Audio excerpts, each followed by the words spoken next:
Bismillahirrahmanirrahim. Assalamualaikum warahmatullahi wabarakatuh. Alhamdulillahilladzi khalaqas samawati wal ard wa ja'aladz dhulumati wan nur. Asyhadu an la ilaha illallah wa asyhadu anna Muhammadan abduhu wa rasuluh. Allahumma salli wa sallim wa barik ala sayyidina Muhammadin wa ala alihi wa ashabihi ajma'in, amma ba'da.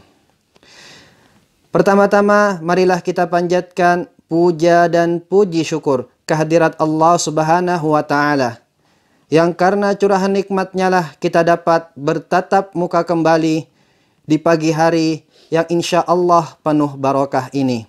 Alhamdulillahi rabbil alamin.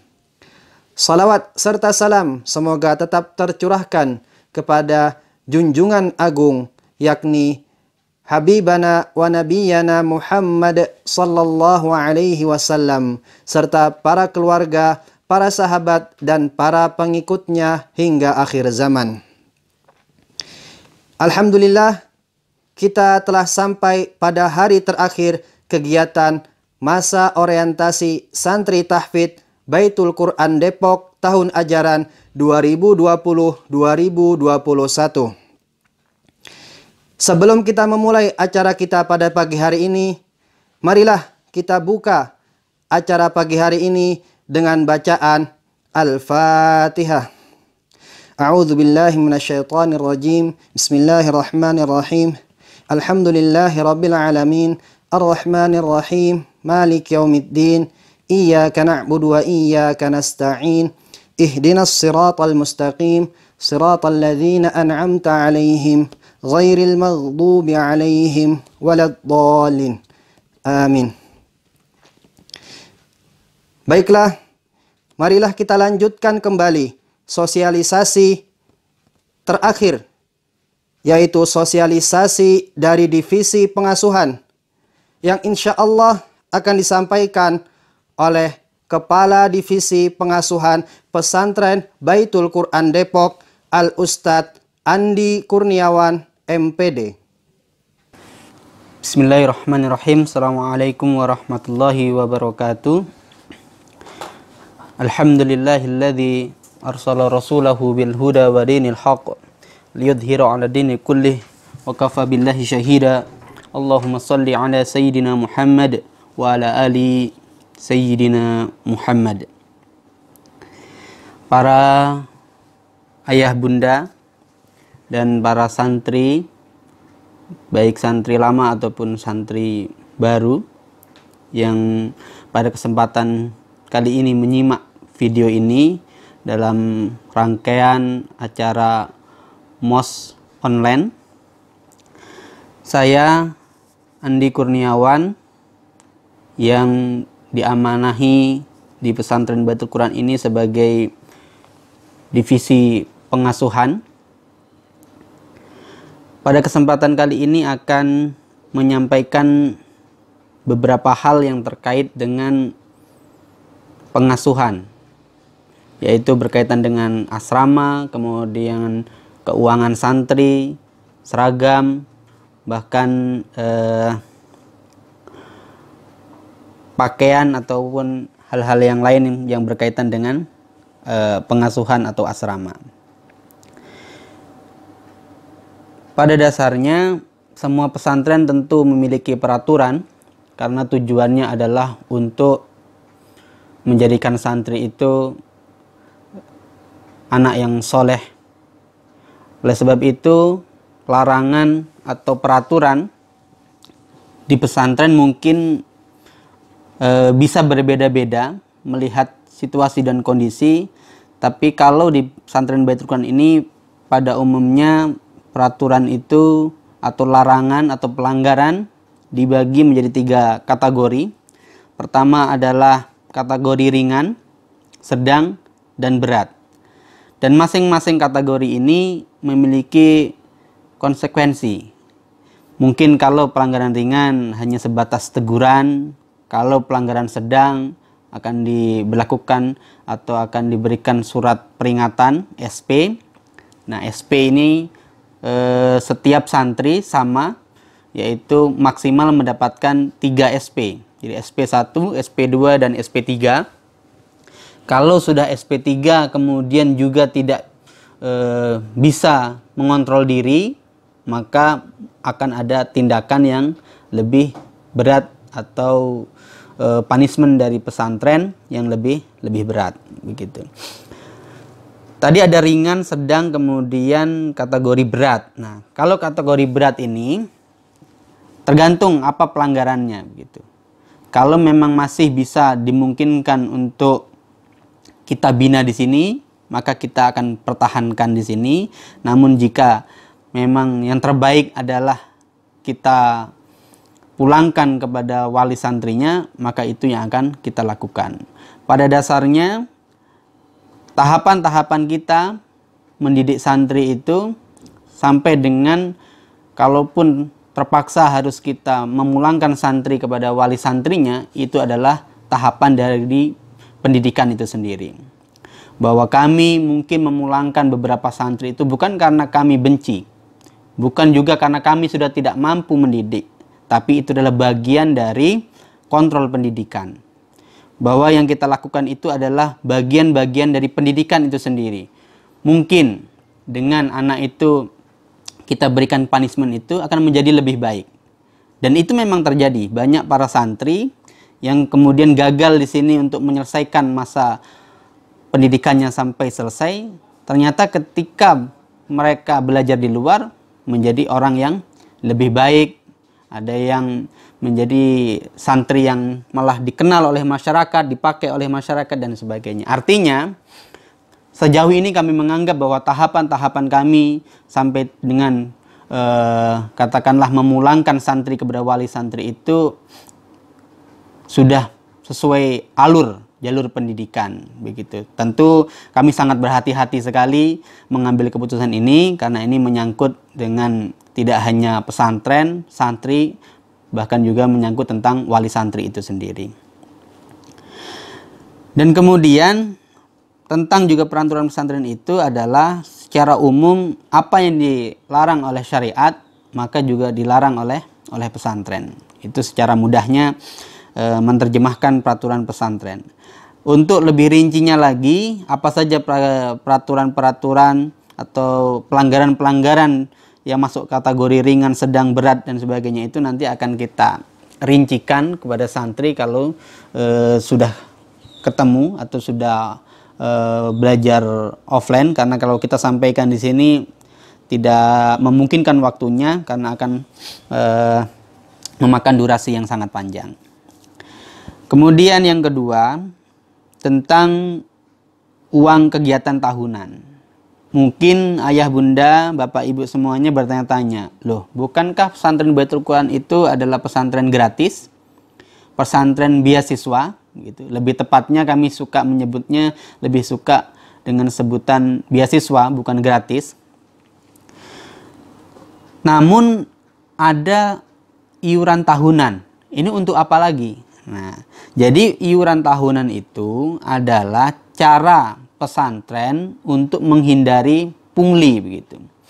Supaya tidak ada lagi anak-anak itu atau para santri itu ngumpul-ngumpulin duit patungan dengan wali kamarnya atau dengan musyrif tahfidnya begitu. Kemudian rame-rame kemudian mungkin bikin seragam tahu-tahu atau bikin jaket sebagainya. Itu tidak kami perbolehkan. Tidak kami perbolehkan. Baju ataupun seragam, jaket apapun yang boleh dipakai di pesantren ini harus sepengetahuan pesantren. Supaya tidak lost control pengasuhan itu. Orang tidak bebas, santri tidak bebas pakai semamaunya. Kalau nanti dibiarkan, santri bisa-bisa boros. Setiap misalnya bikin kaos olahraga kumpulan asramanya. Nanti bikin lagi baju koko kumpulan halakoh tahfidnya. Nanti bikin lagi jaket kumpulan kelasnya. Kalau begitu nanti pengeluaran dari santri itu akan membengkak. Nah, kami tidak menginginkan itu, maka kami berlakukan ada uang tahunan, iuran tahunan 200.000 itu dalam setahun, untuk setahun. Jadi kelas 7 nanti 200, nanti kelas 8 200 sampai dengan lulus. Jadi per tahun 200.000. Nah, 200.000 itu apa? 200.000 itu adalah dikumpulkan nanti ke bendahara, digunakan untuk apa? Misal setiap awal semester kita itu ada lomba hias kelas. Nah, jadi santri tidak perlu lagi iuran untuk misalnya membeli peralatan untuk menghias kelas, tapi diambilkan dari uang iuran tahunan itu. Kemudian santri nanti per kelas kita belikan misalnya peralatan olahraga. Tidak perlu lagi santri itu iuran dan sebagainya, tapi kita ambilkan dari iuran tahunan ini dan sebagainya. Termasuk untuk mutabaah tahfidz kita ambilkan dari uang iuran tahunan yang 200.000 ini, begitu. Dan kami sangat melarang, bahkan akan menindak kalau ada iuran-iuran di luar yang sudah kita tentukan. Jadi kami tidak mengizinkan itu. Supaya ini menjadi kontrol kami terhadap tim pengasuhan, juga kontrol kami terhadap pengeluaran uang untuk santri. Kemudian yang ketiga adalah berkenaan dengan pakaian dan seragam. Nah, jadi mulai tahun lalu kita berlakukan ke masjid itu kita serampakkan jenis pakaiannya. Bukan seragam, tapi jenis pakaiannya yang kita seragamkan begitu. Karena ini supaya santri tidak semau-maunya memakai baju ke masjid gitu. Kita hanya ingin mendisiplinkan santri, mengajarkan kepada santri bahwa ke masjid itu setidaknya memakai baju yang baik begitu. Tidak harus bagus, tapi baik. Baju baik itu bagaimana misalnya? Misalnya adalah baju yang tidak bergambar atau tidak bertulisan. Baju yang ada tulisannya di belakang misalnya, itu akan setidaknya mengganggu orang yang sholat di belakangnya.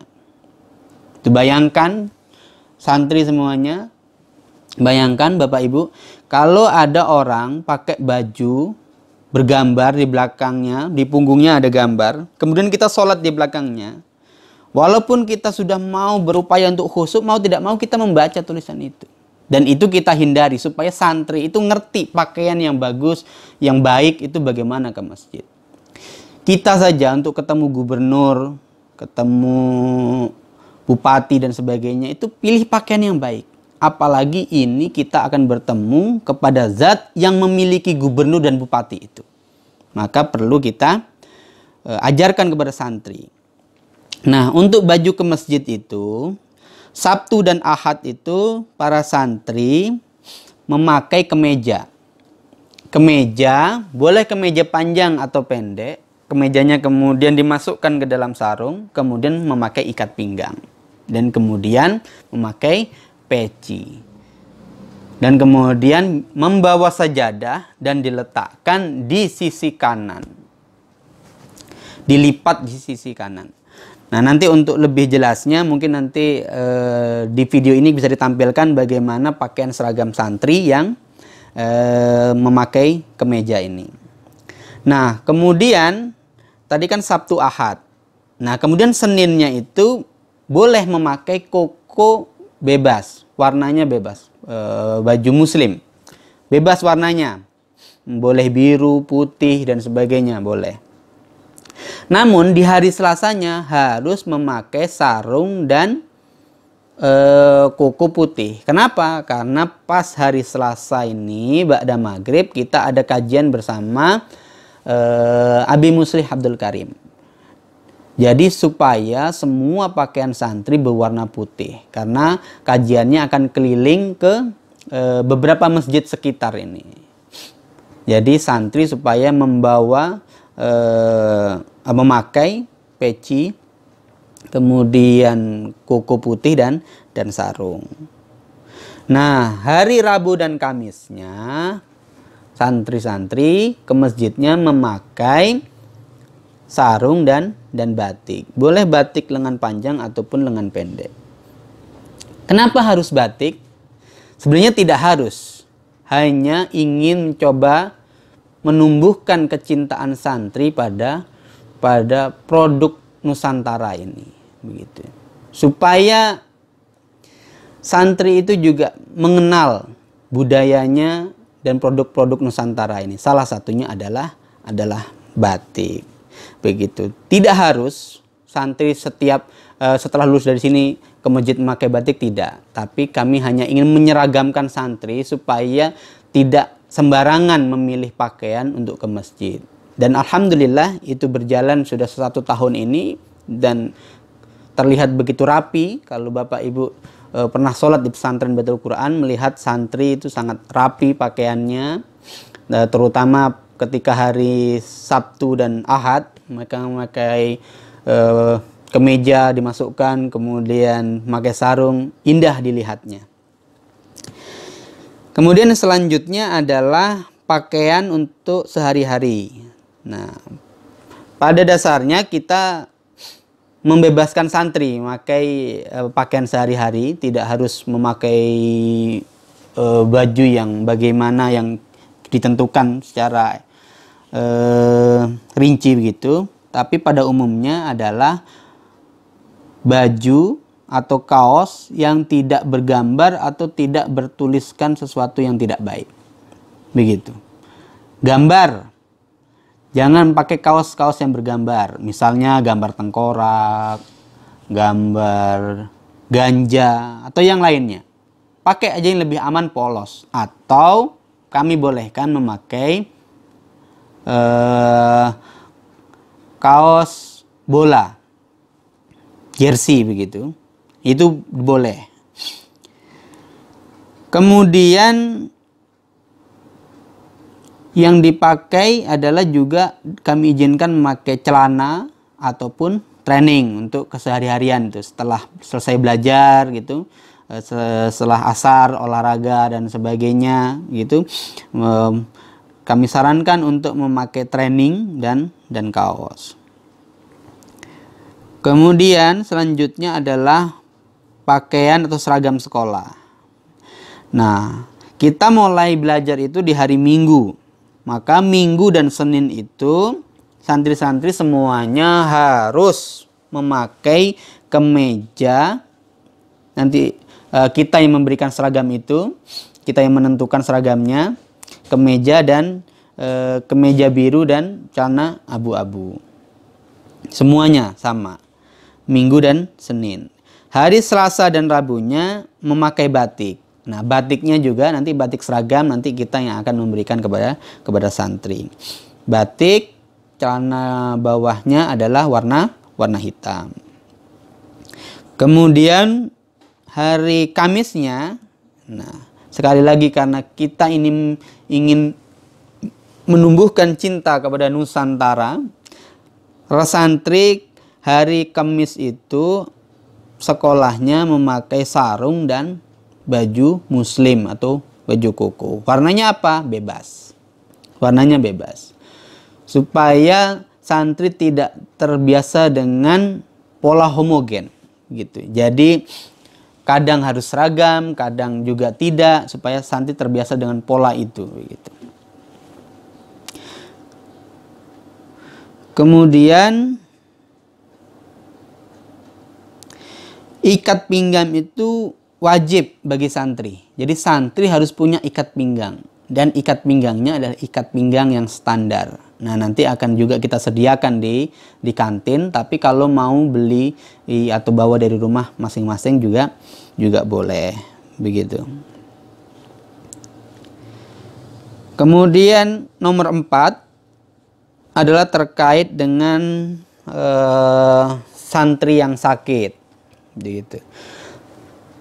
Salah satu syarat utama masuk pesantren Baitul Quran, diterima di pesantren Baitul Quran itu adalah ketika santri sehat secara fisik dan psikis. Maka santri yang nanti di sini sakit, misalnya ada wali santri misalnya tidak menyatakan bahwa santri ini sakit meskipun dia punya riwayat sakit berat, begitu. Nah, ketika mengikuti kegiatan kita yang padat ternyata dia tidak mampu, maka kami mengambil kebijakan jika sudah kita evaluasi dan sebagainya dan memang tidak bisa mengikuti kegiatan di sini, maka kita akan serahkan kepada walinya, begitu. Jadi makanya kita cantumkan adalah punya riwayat penyakit apa, gitu, supaya kita itu juga mengambil pertimbangan santri ini bisa tidak mengikuti kegiatan yang padat di pesantren. Kalau santri sakit selama di sini, mungkin nanti ada yang sakit ringan dan sebagainya. Kebijakan pesantren adalah ketika biaya pengobatannya di bawah 1,5 juta, maka itu akan di cover oleh pesantren. Tapi kalau di atas itu kami serahkan kepada wali santri. Kami sangat menyarankan agar dibawa pulang, dirawat di rumah, ketika sudah sembuh baru dibawa ke pesantren. Begitu. Kenapa begitu? Karena kami menyadari keterbatasan kami, belum optimalnya SDM kami untuk merawat orang-orang yang sakit.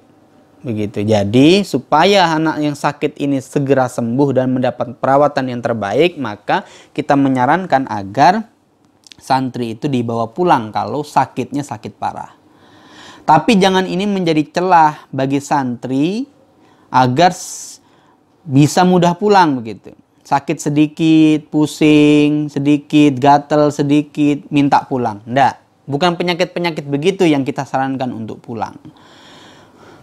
Terutama penyakit berat atau penyakit menular kita sarankan untuk dirawat di rumah, begitu. Kalau memang beratnya sudah istilahnya agak susah nanti mengikuti kegiatan di sini dan sebagainya, kita akan mengambil kebijakan, kita akan rapatkan dulu apakah bisa santri ini melanjutkan atau tidak, begitu.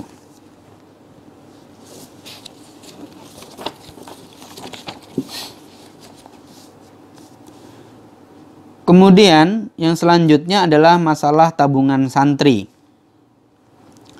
Jadi di pesantren Baitul Quran ini santrinya wajib menabung. Harus menabung. 1, menghindari kehilangan uang.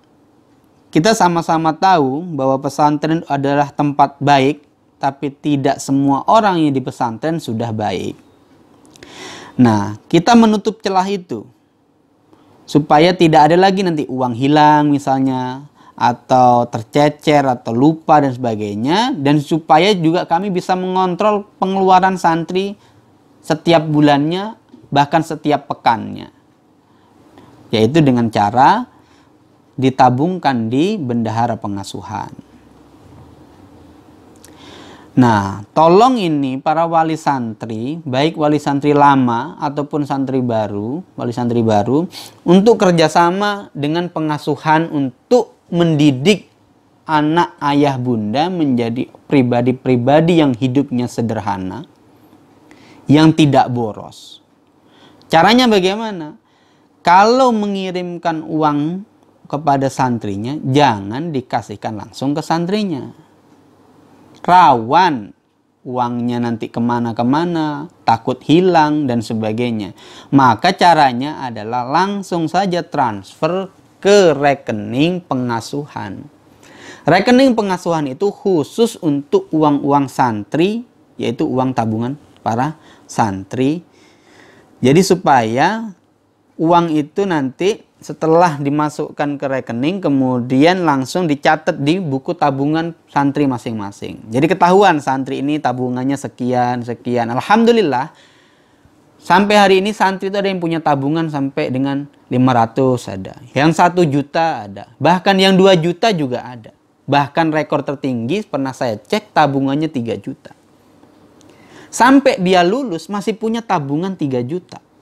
Alangkah bahagianya orang tua yang setiap bulan rajin mengirimi santrinya atau anaknya uang, sampai lulus kemudian masih punya simpanan 3 juta. Jadi mohon kerjasamanya wali santri, jangan memberikan uang kepada santri langsung. Kalaupun terpaksa memberikan uang langsung kepada santrinya, dipesankan agar segera ditabungkan. Begitu. Nah, tujuan dari wajibnya menabung ini supaya pesantren itu bisa mengontrol pengeluaran santri. Karena kami memahami betul, anak baru lulus SD. Dulu mungkin jajannya ditekan oleh ayah ibunya, oleh walinya. Mau berangkat sekolah baru dikasih. Dikasih 5.000, 10.000 mungkin. Nah, sampai di sini kan setiap pagi nggak bisa dikasih. Dikasihnya per bulan, langsung. 300.000, ada yang 350, 150, 100, atau bahkan cuma 50. Nah, santri yang tidak biasa memegang uang banyak, cenderung akan kalap. Kemudian dia membelanjakan uangnya itu dengan bebas. 300.000 itu kalau di Depok sehari habis, bisa dihabiskan sehari. Nah, kita nggak mau itu. Supaya santri itu menjadi pribadi-pribadi yang tidak boros. Supaya uangnya dimasukkan dalam tabungan. Nah, kita kontrol dalam seminggu itu pengambilan maksimal 50.000. Terus bagaimana kalau misalnya tabungannya banyak? Nah, dia butuh beli misalnya baju. Baju harganya misalnya katakanlah 70.000, 80.000 begitu. Nah, berarti kan itu melebihi batas maksimal pengambilan seminggu. Nah, kalau melebihi itu harus konfirmasi dulu ke bagian tabungan, diterangkan dulu. Saya ngambil uang sekian untuk keperluannya sekian. Nah, nanti dicek, lapor. Setelah uangnya diambil, setelah barangnya dibelikan, lapor ke bagian bendahara. Ustadz, ini tadi uang yang saya ambil sekian, kemudian sudah saya dapatkan barangnya sekian. Kita hanya ingin memastikan bahwa santri menggunakan uangnya masing-masing itu dengan hal-hal yang baik. Karena kalau tidak kita atur, bisa saja santri nanti dikasih uang misalnya 3 juta untuk jatah munya 1 tahun misal. Kemudian santri karena tidak menabungkan uangnya, malahan dibuat beli HP. Dibuat beli HP, terus dia kemudian main HP, ngumpet-ngumpet di sini, nanti ketahuan HP-nya kita sita. Uang 3 jutanya tidak berarti apa-apa, malah menjadi jalan dosa. Nah, oleh sebab itu, sekali lagi saya harap agar para wali santri semuanya kerjasama untuk mendidik putranya, santrinya menjadi pribadi-pribadi yang bijak dalam menggunakan uang. Nah, kemudian ini juga akan kita gagas, akan kita coba ajukan di rapat kepala divisi nanti, dan kemungkinan akan disetujui. Jadi akan ada sistem bagi hasil. Misalnya begini, jadi santri itu menabung. Nah, nanti di akhir tahun itu akan ada bagi hasil. Jadi uang tabungan yang masuk ke bendahara pengasuhan itu disisakan untuk operasional selama seminggu, selama sebulan, 2 bulan, 3 bulan. Sisanya itu akan dialokasikan untuk misalnya kita alokasikan ke koperasi Baitul Quran. Nah, ketika nanti ada hasil, ada labanya, nah labanya itu dibagikan ke seluruh santri yang memiliki tabungan. Nah, jadi menabung itu tidak hanya menitip uang, tapi kemungkinan juga akan menambah uang para santri. Nah, mudah-mudahan metode ini atau cara ini akan menumbuhkan rasa para santri untuk gemar menabung di bendahara pengasuhan supaya uangnya aman, kemudian juga nanti di akhir tahun uangnya juga bisa bertambah begitu.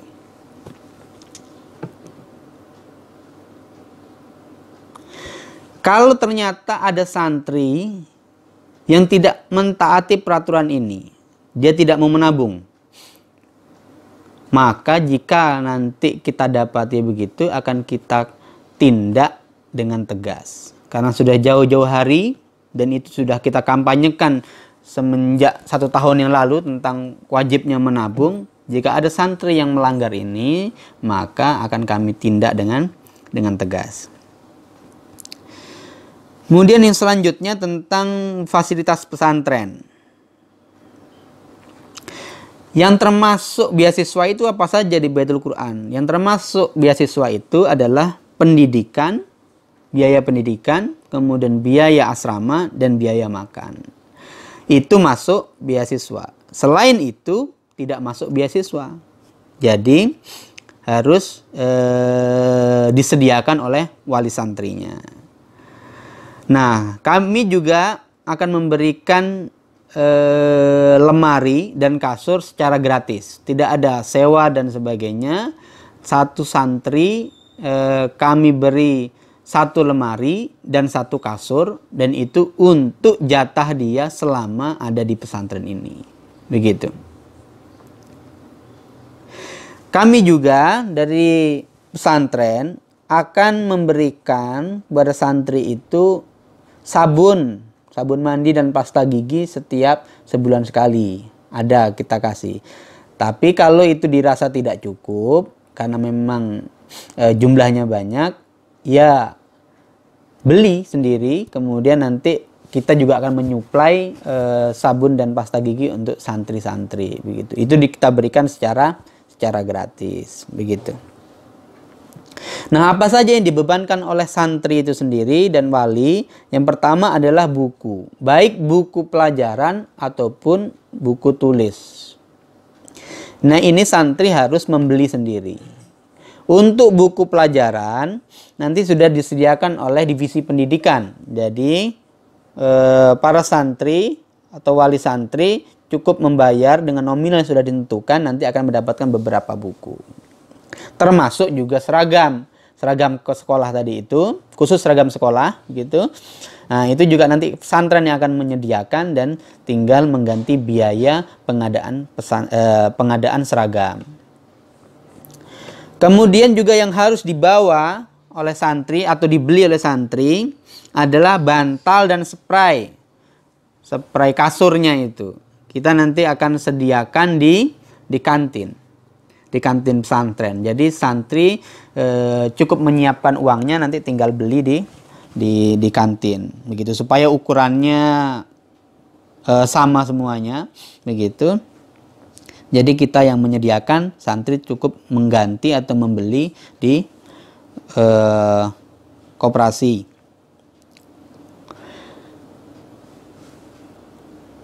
Kemudian juga yang harus dibawa oleh santri, disediakan oleh santri adalah peralatan makan dan peralatan mandi. Peralatan makan, piringnya, kemudian gelasnya. Nah, supaya serempak sama bentuknya sama, nanti dari kantin akan menyediakan piring khusus untuk santri. Jadi santri tinggal membeli di kantin. Termasuk peralatan mandi, misalnya gayungnya, embernya, dan sebagainya. Itu nggak usah capek-capek bawa dari rumah. Cukup saja nanti beli di kantin sini. Sudah kami sediakan. Kemudian perlengkapan yang lainnya juga perlu disiapkan secara mandiri. Misalnya sepatu olahraga, kalau yang hobinya futsal begitu. Kemudian bawa, kalau suka main bulu tangkis mungkin raketnya dan sebagainya, boleh bawa masing-masing. Kita tidak menyediakan.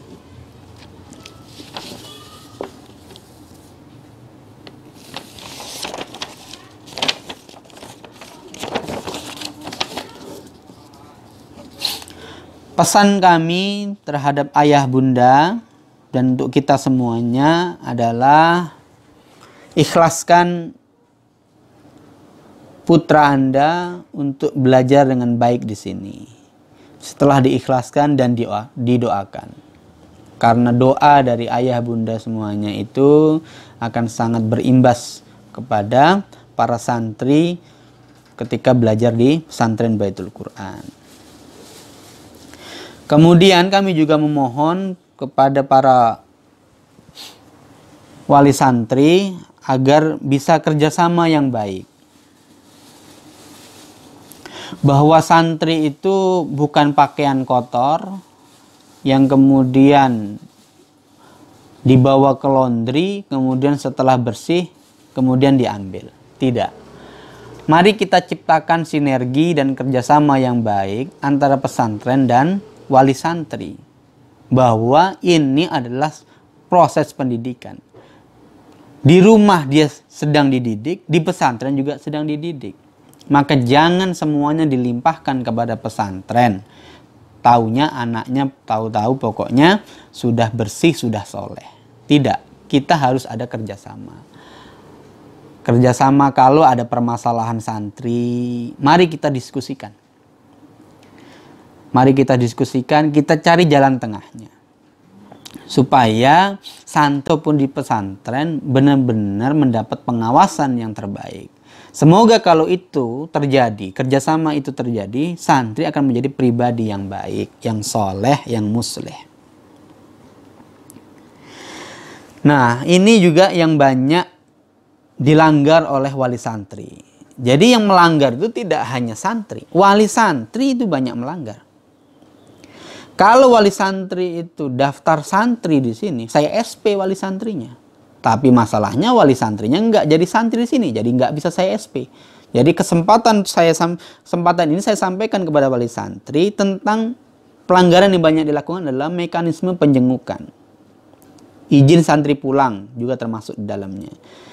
Jadi menjenguk itu jangan sering-sering. Kalau santri baru nanti masuk, bolehlah setelah seminggu pertama boleh dijenguk. Tapi setelah itu jangan setiap minggu. Agak dibatasi, mungkin setelah itu 2 minggu kemudian baru dijenguk. Kemudian tahap ketiga, sebulan sekali baru dijenguk. Sudah. Setelah itu paling sering sebulan sekali. Jangan tiap minggu ke sini. Kenapa? Itu akan berakibat buruk pada santri. Jadi santri itu kalau dijenguk itu, jengukan itu bagaikan gula Bapak Ibu semuanya. Orang kalau makan gula itu suka, manis, seneng, enak. Tapi akibatnya dia bisa kena diabetes. Kalau sudah kena diabetes nanti kena penyakit dan sebagainya bisa diamputasi, bisa dipotong. Potong tangannya, potong kakinya, potong-potong yang lainnya. Santri juga sama, kalau sering dijenguk, kepotong. Kepotong apanya? Kepotong masa belajarnya, kepotong semangatnya. Santri ngelihat papan tulis yang dipikir rumah. Kapan ini orang tua kok nggak datang, sudah seminggu nggak datang, kenapa? Jadi nggak fokus dia belajar. Maka batasi penjengukan itu. Harus tega. Nitip anak di pesantren itu harus tega. Jangan dijengukin. Tapi kan baru kali ini kami pisah dengan anak. Kami tahu. Oleh sebab itu, ya harus ditegakan. Kalau pamitan sama anak, jangan nangis. Nanti nangisnya. Kalau pamitan anak sama anak di depan masjid ini, jangan nangis. Pulang dulu, pergi jauh sampai sana. Sampai perempatan, baru nangis. Boleh nangis. Keluarin semua air matanya boleh. Tapi di depan anak jangan lemah. Saya ini pernah nyantri. Tahu rasanya bagaimana ditinggal orang tua itu ketika pulang itu. Bergetar hatinya. Langsung pengen ikut pulang. Nah makanya jangan sampai ini terjadi pada santri. Banyak santri yang sering dijenguk itu malah nggak jadi baik. Sering pulang-pulangan. Bahkan kalau kita lihat dari datanya, santri yang sering dijenguk itu cenderung banyak melakukan pelanggaran. Begitu. Cenderung, apalagi yang rumahnya dekat-dekat sini. Kalau malah sering dijenguk, malah nanti sering pulang, sering kabur, malah bermasalah. Begitu. Kemudian kalau ada acara misalnya harus pulang gitu. Tidak semua acara santri itu harus pulang. Acara tetangganya hajatan pulang nggak perlu. Bibiknya nikahan pulang nggak perlu. Emangnya bibiknya nggak jadi nikah kalau santrinya nggak pulang? Di sini itu dididik. Ada jamnya, ada jadwalnya. Kalau kemudian pulang berlarut-larut itu merusak jadwal di sini. Pulang ke sini anaknya malas jadi belajar. Kalaupun terpaksa harus izin, sekali lagi saya ulangi, kalau terpaksa harus izin, caranya adalah konfirmasi dulu ke wali asrama, ke Ustadz Yasin. Konfirmasi, Ustadz, kami ada acara begini. Bolehkah Ananda, misalnya Ananda Ahmad izin pulang? Nah, gitu. Nah, izin pulang itu pun hanya di hari Jumat dan Sabtu. Sabtu sore maksimal sudah harus di sini karena malamnya sudah harus tahfidz. Maka izin pulang itu adalah bisa dimulai dari Jumat pagi itu bisa gitu, atau Jumat sore pulang. Sehari saja nggak apa-apa. Nggak usah lama-lama di rumah. Tapi tidak semua acara harus didatangi oleh santri dan tidak harus pulang santri itu. Begitu. Kalau nanti diizinkan oleh wali asrama, baru dijemput. Jemput pun tidak usah masuk ke asrama. Cukup jemput depan masjid atau di saung yang sudah kita sediakan. Santrinya nanti datang, dibawa pulang. Kalau wali asrama bilang, oh mohon maaf untuk pekan-pekan ini tidak ada perizinan karena fokus untuk persiapan ujian tahfidz. Ya sudah, jangan maksa anaknya dibawa pulang. Atau makan yang lebih parah lagi, nggak izin dulu ke wali asrama, langsung anaknya diambil dari asrama, baru kemudian nemuin wali asrama izin mau pulang ada acara ini dan itu. Ini tidak baik. Yang begini ini pelanggaran. Saya tegaskan lagi, ini pelanggaran dilakukan oleh wali santri. Kalau ini terjadi, mungkin wali santrinya tidak saya SP, tidak saya kasih surat peringatan, tapi anaknya bahkan saya kasih surat peringatan. Jadi kasihan anaknya. Begitu. Jadi mari kita kerjasama. Pengasuhan santrinya, wali santrinya, kita kerjasama untuk menciptakan lingkungan yang kondusif untuk belajar supaya santri ini bisa fokus belajar di sini. Begitu. Nggak lama belajar di sini, ini nggak lama, cuma 6 tahun. Habis itu boleh pulang di rumahnya selama-lamanya. Jadi itu. Kemudian yang selanjutnya adalah kalau yang wali santrinya jauh, di luar pulau, Jawa, kemudian Sumatera, atau bahkan di Papua, Kalimantan, atau Sulawesi, bagaimana? Kan nggak bisa jenguk. Nah, boleh nelpon, begitu. Boleh menelpon. Menelponnya ke siapa? Nanti akan kita share di grup wali santri. Jadi pastikan semua wali santri yang melihat video ini, pastikan masuk ke grup pengasuhan wali santri. Karena info-info kita share di situ. Termasuk info tentang wali kamar. Nah, jadi bapak ibu semuanya yang ingin menelpon anaknya, ingin menanyakan kabarnya melalui wali kamar. Nanti melalui HP wali kamar, si santri akan menelpon bapak ibu semuanya. Atau bapak ibu bisa menelpon, minta waktu kepada wali kamarnya agar anaknya dipanggil supaya bisa nelpon. Kapan waktu nelpon? Hanya habis asar. Karena waktu kosong hanya habis asar. Juga jenguk-jenguk ke sini itu hanya di hari Sabtu. Bukan di hari Minggu, hari Sabtu. Kenapa hari Sabtu? Karena itu adalah libur kita hari Sabtu. Hari Minggu itu adalah santri masuk. Jadi salah banget. Salah sekali. Kalau ada hari Minggu, santri yang lainnya sedang belajar, ada santri yang sedang ditemui oleh wali santri, duduk-duduk di saung, makan bersama. Itu pelanggaran. Saya ulangi lagi, itu pelanggaran. Tapi kami nggak bisa jenguk selain hari Minggu. Ya cari hari lain. Gimana supaya bisa jenguk hari Sabtu? Kalaupun hari Minggu terpaksa harus ke sini, ya mungkin sorenya kami kasih dispensasi sore habis asar. Yang jelas jangan sampai ketika santri itu kemudian dijenguk, kemudian dia menjadi melanggar gitu. tidak ikut tahfidz, tidak ikut kegiatan belajar dan sebagainya. Begitu. Kita nggak ingin begitu. Jadi semuanya harus disiplin di pesantren. Santrinya disiplin, gurunya disiplin, wali santrinya juga disiplin.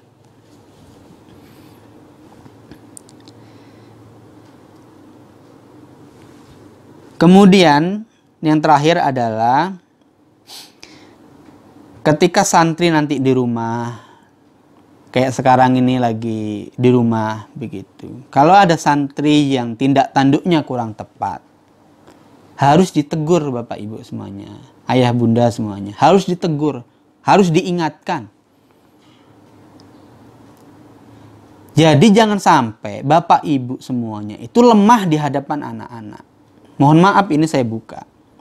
Ada beberapa wali santri yang menelpon atau nge-SMS saya, WA saya. Anak saya begini-begini di rumah, saya sudah nggak kuat, nggak bisa bilangin. Loh, itu anak Bapak Ibu. Bapak Ibu, ibu yang melahirkan. Bapak Ibu yang mendidik dari kecil. Kok sekarang nggak sanggup itu bagaimana? Jangan lemah. Di pesantren itu sudah diajarin semuanya Bapak Ibu. Tentang membantu orang tua, takdim terhadap orang tua, sudah kami ingatkan. Bahkan anak-anak terhadap guru di sini itu takdim luar biasa. Kalau ada masalah di rumah, berarti bukan masalah santrinya. Ada sesuatu yang kurang tepat berarti di rumah. Santri sudah kami kondisikan semuanya.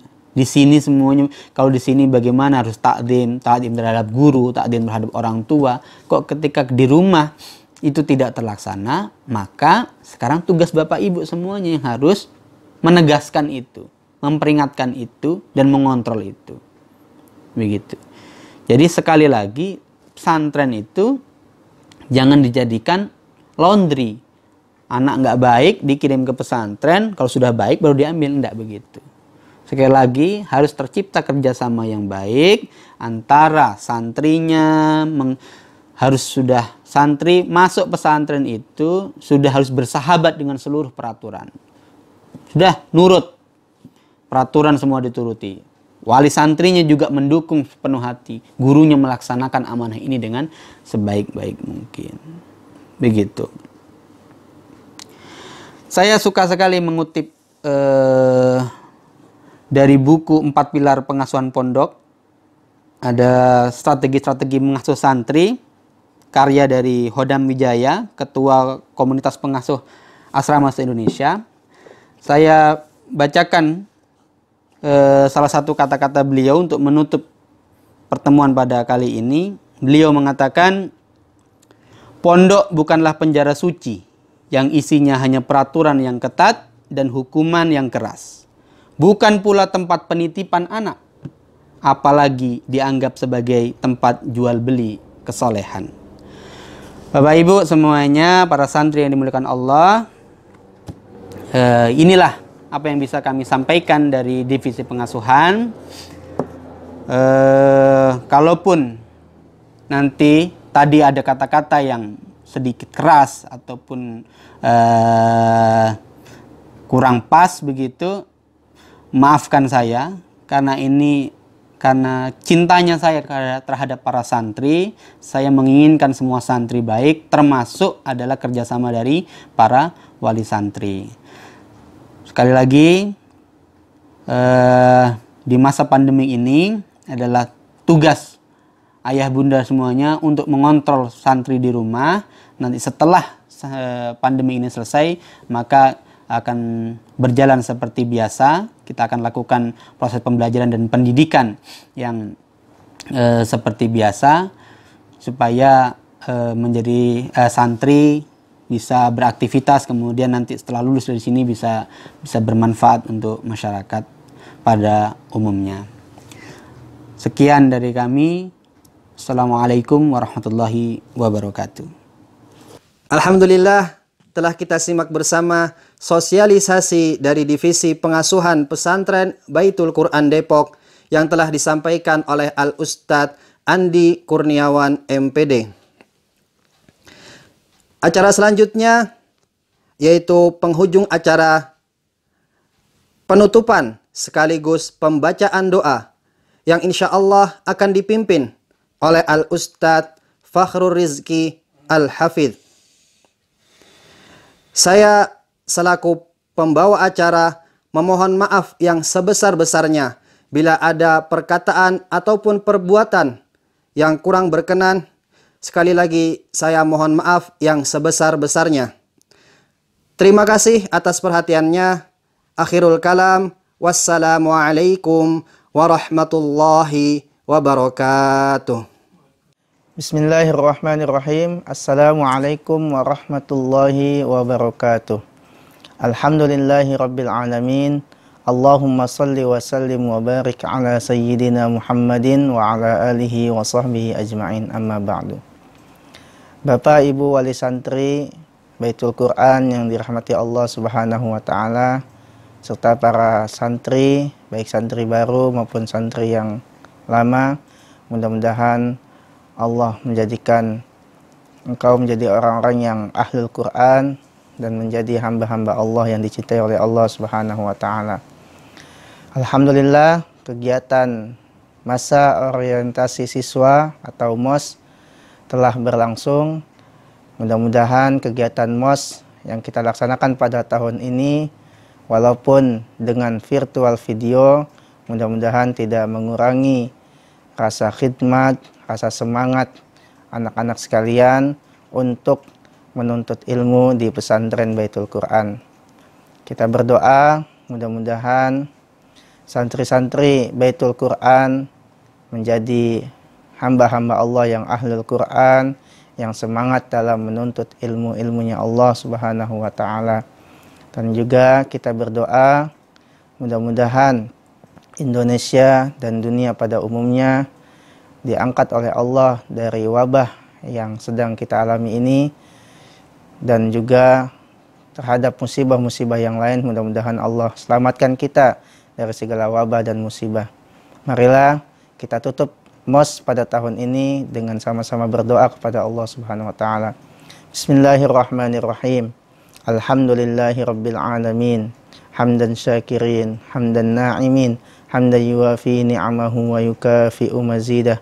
Ya Rabbana lakal hamdu kama yanbaghi li jalali wajhika wa li 'azimi sultanik.